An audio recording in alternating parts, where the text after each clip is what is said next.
భారత ఆల్రౌండర్ దీప్తి శర్మ దెబ్బకు Pakistan కుప్పగూలింది. T20 world cup లో భాగంగా ప్రత్యర్థిపై తన స్పిన్ మాయాజాలంతో విరుచుకుపడిన దీప్తి శర్మ 5 వికెట్లు సాధించడం విశేషం.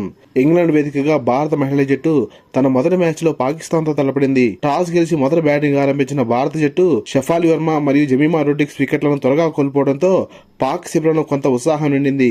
కానీ ప్రత్యర్థిపై తన క్లాసికల్ బ్యాటింగ్ తో రెచ్చిపోయిన భారత స్టార్ బ్యాటర్ స్మృతి మందన 44 బంతుల్లో 9 ఫోర్లు 2 సిక్సర్ల సహాయంతో 68 పరుగులు చేసి భారత విజయంలో కీలక పాత్ర పోషించింది. చివరిలో భారత వికెట్ కీపర్ రిచా ఘోష్ 34 పరుగుల సుడిగాలి ఇన్నింగ్స్ తో భారత జట్టు 20 ఓవర్లలో 6 వికెట్ల నష్టానికి 170 పరుగులు చేసి పాకిస్తాన్ కు అదిరిపోయే సవాల్ విసిరింది.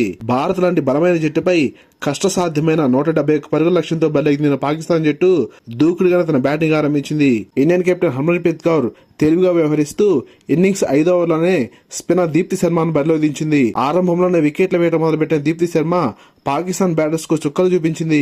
మరో స్పిన్నర్ శ్రీచరణి కూడా అద్భుతంగా బౌలింగ్ చేస్తూ 3 వికెట్లు రాబట్టింది. భారత బౌలర్స్ ను కొంతమేర ప్రతిఘటించిన పాకిస్తాన్ ఓపెనర్ మునీబా అలీ 41 పరుగులు చేసి దీప్తి శర్మ చేతిలో రనౌట్గా వెనుతిరగగా 64 పరుగుల తేడాతో భారత జట్టు ఘన విజయాన్ని నమోదు చేసింది.